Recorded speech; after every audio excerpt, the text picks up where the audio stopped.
Good morning again, and welcome to Rapid On right here on Rapid TV. My name is Martha Arlo. And my name is Victor. Okay, thank you for staying with us. And of course, it is now time for the big conversation.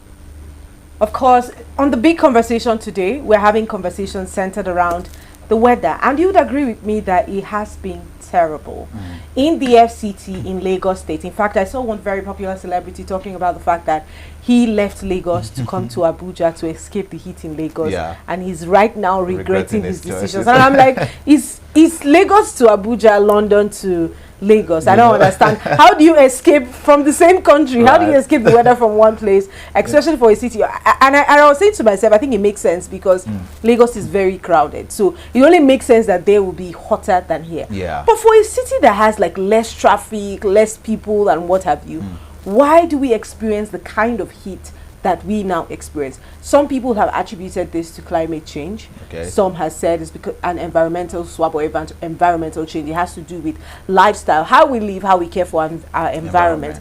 These are contributing factors to the weather we now suffer. Not enjoy, as a matter of fact. But yes, every dry season in Nigeria brings not just dust and heat, but also a familiar public health concern: meningitis.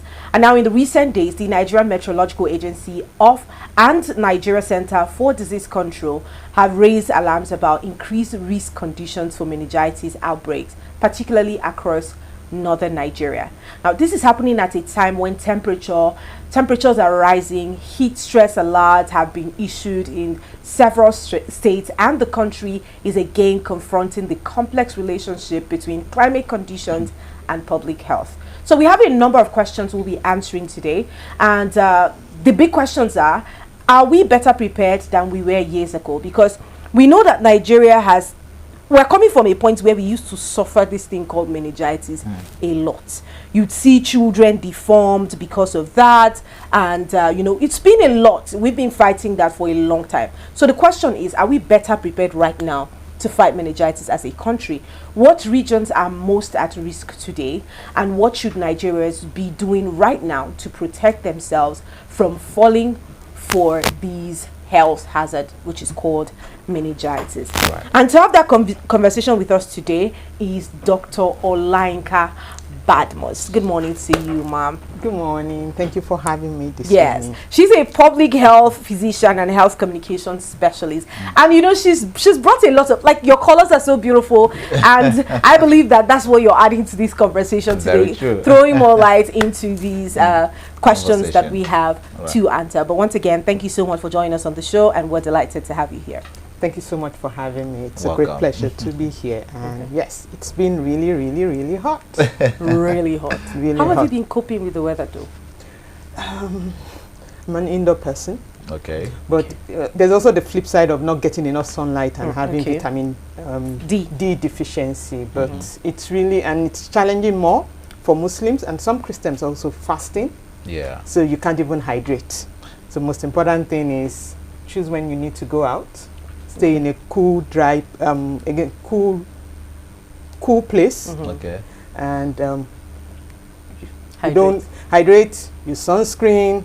Wear protective gear, and most importantly, we need to cultivate the habit of checking the weather, Very which is important. not something we We do do here. frequently, and just kind of like Right. have an idea of what the situation is going to be. But yes, do check the temperature.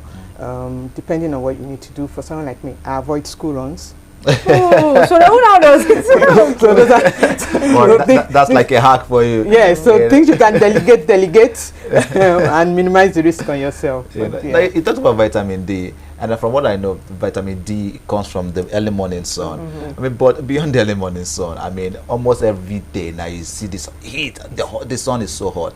I mean, if I still want to, dodge the sun, I'm not avoiding the vitamin D, am I? No, you are not. All right, so it's still safe for me to, one way or the other, avoid the sun if I can. Yes, right. yes. Okay. Lazy boy, stay in the morning. Just for the mornings, you have Right. vitamin D in the mornings. Yes. Simple. You see, so Yeah. all right, that's so good to know. But yes, every dry season, Nigeria faces this talk of meningitis, and I was trying to recount where we've been in the fight against meningitis and polio, And we've made very significant progress, I'll say, because Yes. in the last couple of years, we haven't had cases that became fatal as a result of meningitis and polio. But why do we keep having that recess of meningitis, risk, outbreak, even after decades of intervention as regards that in Nigeria? So let me start from the basis. Okay. You know, what exactly is meningitis? Yeah. You know, so Should have asked that. it's Okay. So there's in your brain and your spinal cord, there's the meninges. So it's like a protective covering for the brain and the spinal cord. But when meningitis happens, it becomes irritated or swollen, Okay. and it's as a result of either an infection. It could be bacteria, it could be virus, it could be fungal, affecting your brain and spinal cord. Okay. And so that's when meningitis happens. And the key factors that have been seen that perpetuates this is, you know, the dry season. When it's dry, everywhere is humid. And then the membranes, within your nose and your throat, you know, it becomes thinner, and it's a bit easier for infection or germs to penetrate, and then it can now move into your brain. So that's what happens. The dryness. And that's why we talk about hydration, you know. Then some people, when they have crust in their nose and poking, you know, those kind of things, again, it's what makes the membranes that are supposed to be like protective, susceptible to infection. So as a country, yes, we've been battling meningitis for years. Nigeria is one of the African meningitis belt, especially in northern Nigeria, and expected it's hotter in a northern part of Nigeria. I've lived in some northern states, so it's really hot. What we are seeing in Abuja is child's play compared to some other further northern part of the country. So for Nigeria, we do have things that can help us be protective, and that's vaccination. But we know, again, vaccination coverage vis-a-vis. The other thing with meningitis is because it's caused by bacteria, virus, fungi. Majority of the vaccines are available for bacterial meningitis, not necessarily for other types of meningitis. Oh, so there are other types. So how the many of them? 3? No. Okay. Yes, those caused by bacteria. We have like 3 major ones. You know, Neisseria meningitis, Streptococcus, and Haemophilus. Then there's the viral, then there's the fungal. So, so what keeps happening is, because there are many types in Nigeria, before the vaccines we had was just for the MEN-A bacteria. And so within the MEN-A itself, we still have variants. So it's a bit complicated. Do you understand? But currently, we now use the multivariant vaccine. So before we used to vaccinate against MEN-A alone, but now we vaccinate against MEN-A-C-W-Y. All variants. All variants. So which is better protection. So that's the good side, that the vaccines is available. The other good side also is, so apart from the meningitis vaccine, we also have pneumococcal vaccine that is also given. So it's not just the respiratory tract infection, it's also presented against meningitis. And then we have the HIV Haemophilus influenza vaccine also that is given as part of routine immunization that helps us as a country. Key thing remains was our vaccination coverage. That's where we do have some of the challenges. Our vaccination coverage. How many children are actually vaccinated, and then those that have missed. When I looked at the last year's situation, what NCDC releases, the situation report, the age group most affected last year's outbreak was 10 to 14. So they've passed those vaccination ages that for routine immunization, but how do we help them to catch up? Is what some of the questions we need to start answering. That if we found this large group, then and so how are we supporting them with reactive vaccination or booster, booster doses for that age group? All right. Now, one of the challenges I've also noticed is that detection actually comes in late when it comes to meningitis. I mean, what are some of those warning signs that people should look out for? So I always start with saying everything is not malaria in this country. Let's just understand that. It's almost a song here. It's almost a song. We say it almost every day. Everything is not malaria. So once you have a fever, so again, key symptoms for meningitis is fever, headache. There can be nausea, vomiting, dizziness. Then stiffness of the neck. That's when you are now. That's the most common one I think people wait to have. Yes, wait to have stiffness of the neck. So that's the problem. That's why we're looking at the common things are fever, headache, which is common in so many diseases. So it's really difficult. By the time you start having neck stiffness or photosensitivity, you now start reacting to light. It becomes an emergency at that point. So we will need to continue to push the envelope of not all fever is malaria. We really need to test or find out what is wrong. And once we rule out malaria, what can be the other things? So those are the classical symptoms. And we also see in children, which is another high risk group that is affected, they come with irritability, refusal to feed because they can't have those classic symptoms that I previously mentioned. So high index of suspicion is very important for anyone. Meningitis. Okay, you made mention of the fact that previously we only vaccinate for one variant of meningitis, and now we have an improved vaccination system. But Nigeria suffered a major outbreak in 2017, which we had 14,000 cases in 2017 of meningitis, cases of people with meningitis, and we have an improved vaccination system. Do you think that we are better prepared to arrest this meningitis at this time? Because NIME's report said that about 19 states, including the FCT, are prone to these meningitis. Yes, we are. We have better surveillance system in detecting outbreaks. So our surveillance system works. The government has done tremendously well. NCDC, there's a surveillance system called SOMAS. So we're able to detect. The key thing is how we pushing more around awareness and knowledge of the disease itself that aids early reporting. Okay. Before you continue, you made mention of the fact that the government has done tremendously well, especially when it comes to better addressing it. But I have a personal experience that might make me counter that. Okay, yes, they have better surveillance system that allows them identify it. But it's one thing to identify the issue, is another thing to be able to address the issue. Because I had someone at the time in the hospital that needed the attention of the NCDC. And we were in the hospital for about a month. And the moment we were suspecting COVID, Lassa fever, all of these illnesses, we had reached out to NCDC saying, we have a patient here, we need you to run tests on them. We are close relatives, we are the first responders to the patient, because obviously taking care of the patient and all of that. And NCDC never came to the hospital. It was after we were discharged, and luckily we found out that it was one of those actually.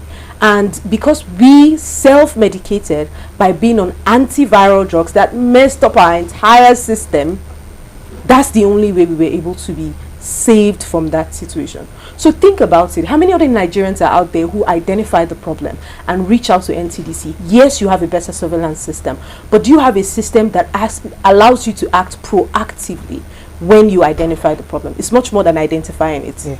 So understanding the health system, it's really important in the fact that there are different levels of care. NCDC can't come into any state's jurisdiction. So even the summer system we have is bottom top. So from the LGA, blah, blah, blah. So they just have a cumulative at the end of the day. So it's really a function of who is most, yes, they are the face of the public health, diseases, outbreaks, that they are the face. But when it comes to actual implementation on system level, the health system is really disaggregated. And it will be difficult for NCDC to just walk into any facility, take samples. We expect the state to be able to start the process. So for me, I kind of like want to advocate around, having that national hotlines that help people better, and they're able to tell you, oh no, we access the hotline. The hospital actually access the hotline and called NCDC. It shouldn't be NCDC. It should be their state Ministry of Health or their state. Depending on the issue, State Primary Healthcare Development Agency that is supposed to take it. MCDC will need to receive information from the state before they can act. The patient should not go before the patient should not go before all these procedures, because it's a long procedure. And for Lassa fever, it just takes a very short while before the person starts to bleed from every opening in their body. The same thing with COVID. It spreads faster than what you know. So do we have the time? The disease does not give you the benefit of time to reach out to this and that and that and that and that before you receive care. So how can we address it if we say we have a better system now, in truth? Delay in receiving care, delay in referrals. Again, we have those challenges as the health institution. Okay. Ideally, the facility the patient was in should know the right place to call and who needs to address. Okay. SDC can't come and do direct sample collection. Okay. Their own is to the bigger laboratory, and then they've this is it differentialized thing. So within each state or so, there is a reference lab or sample collection where so key things they could do is pay for the sample movement where states have issues, but sample collection should be done at the state level and then sent to the nearest referral lab. If that referral lab is the one in Abuja or Lagos that is managed by NCDC, fine. There are also referral labs across the geopolitical zones that is supposed to be able to handle it. Overall, I think continuous education, like I always tell people that we always focus more on healthcare workers as channel of communication rather than audience that themselves that need information, that needs to be educated. We just work so much on the assumption they already know. They know the system, they know the protocol, but maybe perhaps when they were training, it was one person within that facility that was trained and everybody doesn't have that information. How can we strengthen our health education for health workers? And I think that's very important because, again, using her analogy, if NCDC had said, call the state, Ministry of Health, they would have done that, but they didn't get that information. So strengthening that, I think, is a very good thing to do. But talking about meningitis as well, what group of people are more prone or vulnerable to this illness? Is it just children or people that are exposed to crowded environment or in hostels? So definitely children, because again their immunity susceptibility is but meningitis cases are found mainly in overcrowding. So whether it's barracks, schools, anywhere there are a lot of people, even within household, some houses, they share one room, that's where everybody sleeps. And so those are the most susceptible, or overcrowding is the main thing that happens with meningitis. One key thing for me is, so how does meningitis spread? It's usually respiratory droplets, and comes from coughing, sneezing, kissing, or sharing utensils, personal item. And I said the most simplest thing that we can all do is all in our hands before we even start looking at government. And it's very simple. Tell us. Sneeze or cough in your elbow. It's not. Nobody can do it for you. I think it's a COVID pattern. So it's the simplest thing you can do to protect yourself and the next person, your loved ones. It's just sneeze. You know when it's coming. You even make faces. Just do like this and just catch it. Even if you want to say, oh, dab, and then we go back and say dab, But when we were taught to do it in your palms. Yes. But again, you release the bacteria, viruses on your palm, and then you go in here open. So again, with public health, focus is now sneeze, because not everybody can afford a tissue. And if it's a tissue disposed handkerchief, you now cover again, put in your pocket, spreading and repeat. But this, there's really little encounter that you will have with your elbow at the end of the day. So even if you're in an overcrowded space, can we start with simple protective behavior like sneezing to an elbow? The other thing I also want to push when we look at prevention is, let's open those windows. Cross ventilation. What's making you smile? Well, she's telling us to open the windows. Yes. Thank you. Open the windows. You understand? Let the air move.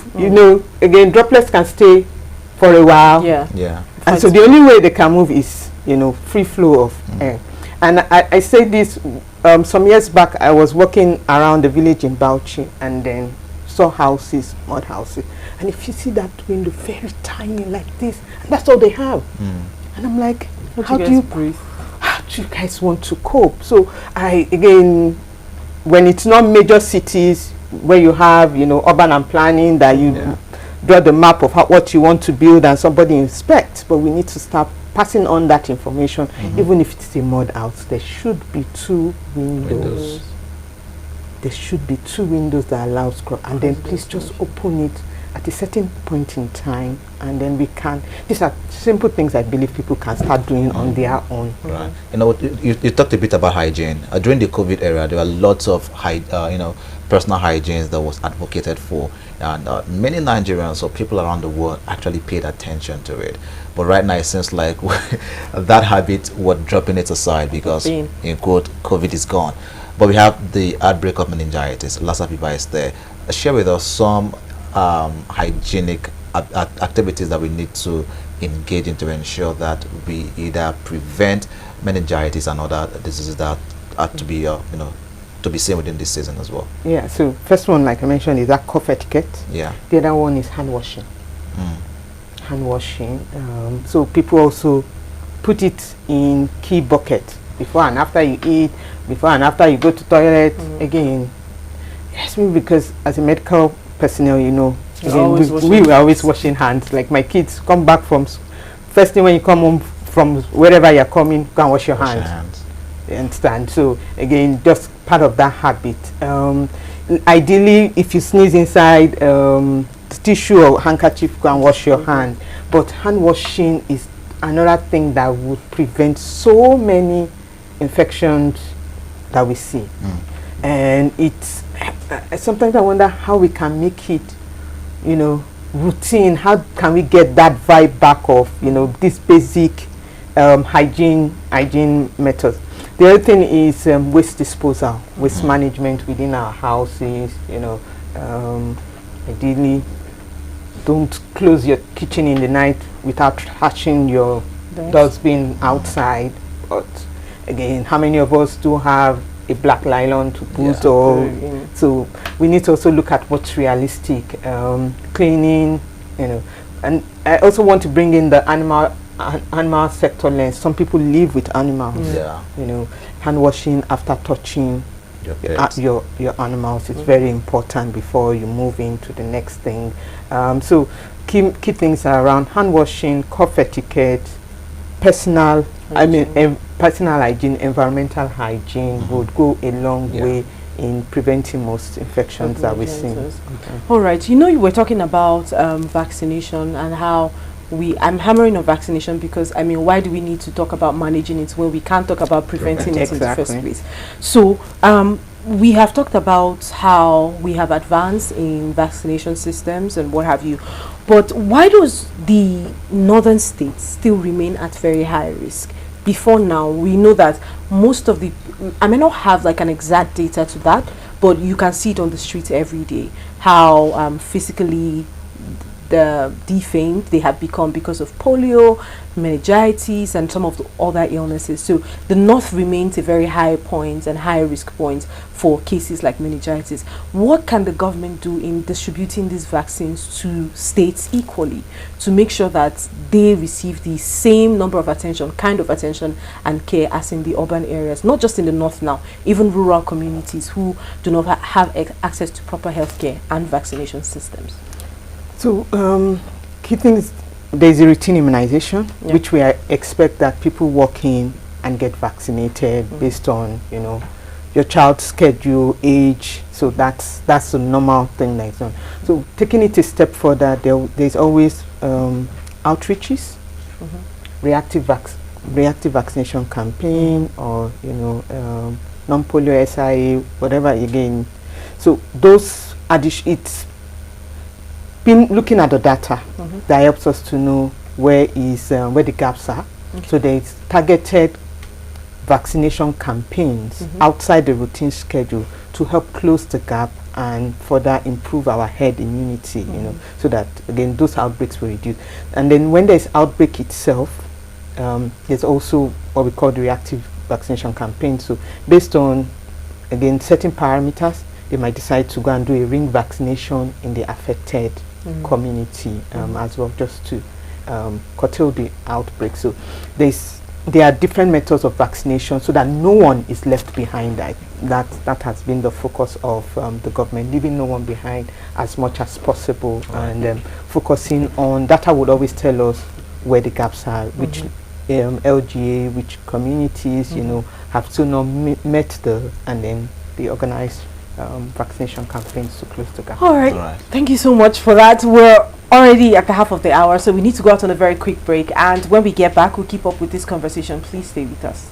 Welcome back, and thanks for staying with us. It's still Rapid Done right here on Rapid TV, and we have been having a conversation centered around staying healthy in this extremely hot weather. There's been a report by the Nigerian Meteorological Agency, NIMET, talking about the heat stroke, talking about meningitis outbreak and the risk factors and what we need to do. So we have had the honor of having our resource person here, Dr. Olayinka Badmus. Thank you so much for being here with us again. I was getting into the very immediate concern which I see, and I was just talking about how the Lenten season and the Ramadan falls in the same period. In fact, I've seen politicians and I've seen so many organizations try to, make a lot of meaning off of that. But to me, the most important thing is staying healthy. This one thing we have in common right now is not being able to eat and drink a lot of water during the day until we break the fast, which of course puts us at risk for this, which NIMET has put out here right now. Imagine not being able to drink water and moving under this hot sun. It is terrible, almost immediate repercussion for that decision. So in your opinion, because I know you're also observing the Ramadan, how do you think that this group of people who have found themselves in this waiting season for now can manage the weather and also stay healthy to prevent them from falling for this that we speak about? That's a very loaded question, and I'll go religion-wise. Okay. And I'll say, for something like Islam, there's always, God will not overburden you more than what you can do. If you can fast, there are things that you can do. That's for Islam. So it's best to know yourself and know your capacity, but it's really, really hard. And I say this also, my son, the guy drinks water like anything. So I know that, and I know that when he leaves home fasting, he comes back not fasting because he drinks a lot on a normal day. He's sweating, so I know again he's not reached this age of you feel guilty and not being able to do it. So I leave it, but he keeps wondering, how can you people not drink water? So I do understand some people work in the farm, people need to go out. So it's also scheduling your time. So if you're in like I've gone to Saudi Arabia, you see during the day no work, but in the night, that's when their shops open. Everybody knows that's when, so again, depending on your context, as it were, and what is within your own manageable interest, what you can do. So if you need to be on the farm, maybe you do early morning, by 10 o'clock, 12 o'clock, you've done what you need to do, and then you stay off. But it's really going to be individualized and level of faith, but it is a very tough one, very tough. Well, aside meningitis, this heat season affects the body in different ways. I mean, what are some of those ways that our bodies are prone to at this point in time? Some of those effects that this extreme heat we're experiencing now can bring in our body. What are some of those things that we should be expecting or we should know? So something around heat stroke, and we don't really see it like, it's just like frostbite for the people in winter and things like that. It's a thing. We just feel like it's normal. It's also even affecting pregnant women. Babies again, so heat stroke is real. Climate change is real. Right. We've really depleted the ozone layer, and then we're paying for it. And so people that do not believe that we are damaging the world rather than repairing the world, I think we need to start talking more around climate change and how it's affecting us. It's the one that is making, again, diseases exacerbate, more again, outbreaks are coming because, again, there's something that has disrupted the environment. So we continue to see that. So major one for me is heat stroke outside outbreak of meningitis, outbreak of any disease as well. Talking about awareness as well, and some of the proactive measures that we need to take from the government, from the communities, from the churches, various institutions. What are some of the things that we need to do? Also schools, what are some of the things that needs to be done to prevent the outbreak of these diseases, especially meningitis now? So one thing about awareness is we wait to the very last minute. Why are we talking about meningitis now when we know routinely, it's just like Lassa fever outbreak annually, December to March, then we are running. Health education, health communication should be a continuous thing. But what we see is reactive communication, not proactive communication. And sometimes it goes beyond issuing warning letters or notification letters. Those don't get things, change anything. You can write it, but okay, my mother is not in the village, but the auntie in the village, she aware. Yes, again, mass media being able to spread it. But how can we schedule our health education like routine communication, like news every day? Do you understand? That we keep on talking about key issues. So we could have, 3 months before major outbreak for this kind of stuff, talking more about it so that people are prepared. Right. What we are doing now is medicine after death. The outbreak is here, we are now saying, but yes, again, communication differs based on when you are communicating about it. So now, the key message around here now, this is the season. When you notice these symptoms, tell people where they need to go. That's what needs to happen in these current messages now. So focusing on signs and symptoms and where you can seek care. Is what the message needs to focus on now. But we can do more proactive, preventive communication and then make it continuous. Funding communication is always left to the very last. Well, it's not even funded at all. Just people know. But it takes a lot to change behavior. It takes a lot to move from sneezing your hand to your elbow. But if you keep on seeing images that show it, you see everybody doing it, you start taking conscious efforts. But because I've said it in one paper or one poster, you feel like it's going, no, it's continuous, using different medium, social media, TV, radio, community engagement, healthcare workers, champions. So you need to continue to speak it, and everywhere they go, people now start taking conscious effort. Oh, nobody does the hand again. All I've been saying is like this, and then the behavior starts to social behavioral change. Yeah, exactly. I think is one thing we need to investing a lot in this part of the country. Now, let's also talk about care. What is the immediate care? Again, we have established the fact that a lot of us in this country like to self-medicate. That's one. Secondly, we don't nip it in the bud when we notice it. We just self-medicate, and then it goes on and on and on until it gets to a stage where we can no longer handle it. But what is the immediate care when a person feels some of these symptoms? Because we know that some of them can be likened to either typhoid or malaria and what have you. What is the immediate care that can be given to someone that has now been, should I say, suspected to have meningitis? So let me start by meningitis is a very serious infection, and it shouldn't be managed at home.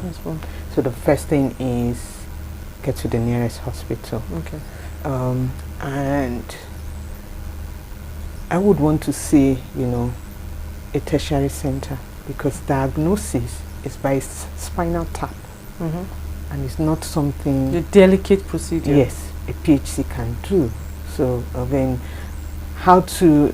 Again, there's also, like I said, referral pathway, but it also causes delay. But once it's been suspected, is to go to a higher secondary or tertiary level facility, because that's the only place they can do it. Spinal tap, and then arrive at a definitive diagnosis and begin treatment.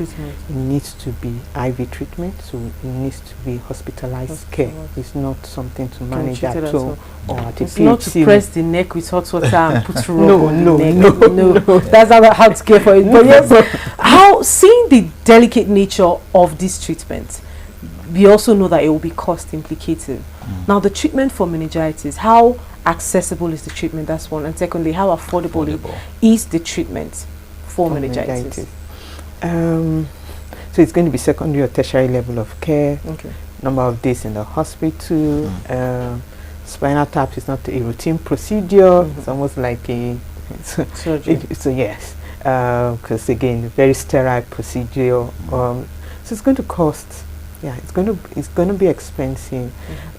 What I would say is, how do we continue to advocate for health insurance coverage, where it removes the burden on the individual. So to what extent there are state health insurance scheme for vulnerable population.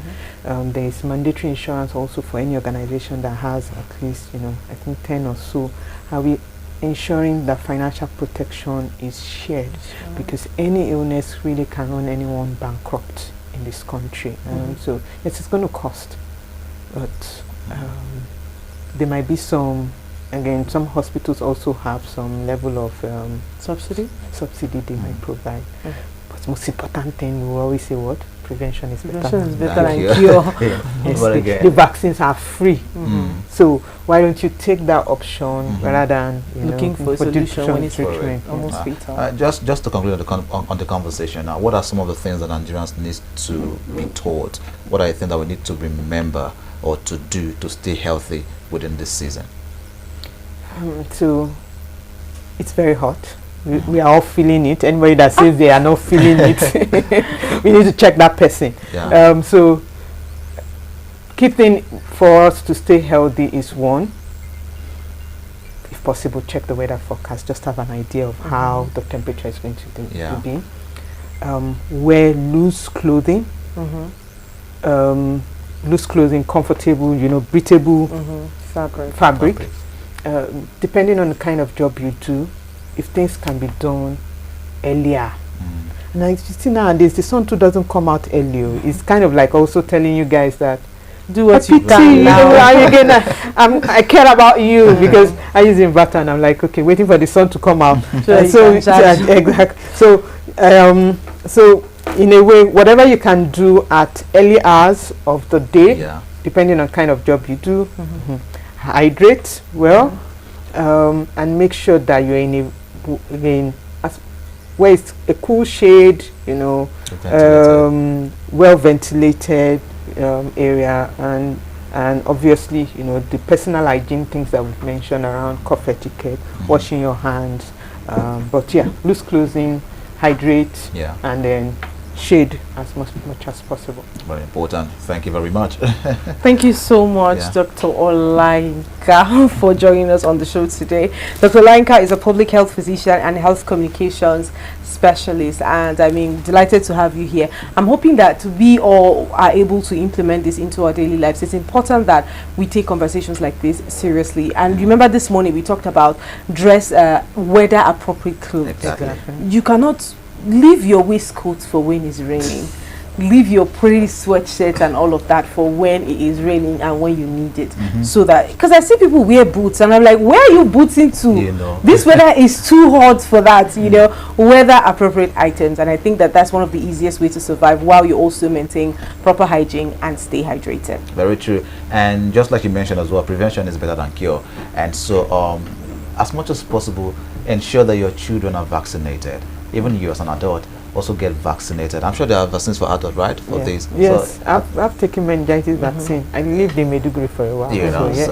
So I think it's better we just get ourselves more equipped, get more informed on the things that we need to do, and please, as much as possible, let us keep drinking water to prevent all of the outbreak that comes with this particular season. And if we can do that, then it's I think we can all live a more healthy life in this time and happily ever after. All right, thank you so much for joining us on the show this morning. This is where we wrap it up on Rapid On. Just to remind you, we are active across social media platforms on Facebook, on Instagram, on TikTok, and on Twitter, which is now X. It is at Rapid TV. We have a YouTube page that allows you watch and share. In fact, I'm hoping that this is one of the most shared videos across the YouTube platform, especially because the more aware people are of this situation, the better it is to manage the situation as well. So our YouTube page is at Official Rapid TV. Our website, www.rbnradiotv.com, allows you to connect with us from anywhere in the world. Once again, thank you so much for joining us on the show this morning. My name name is Martha Alu. And my name is Victor. Okay, we will see you tomorrow. See you tomorrow.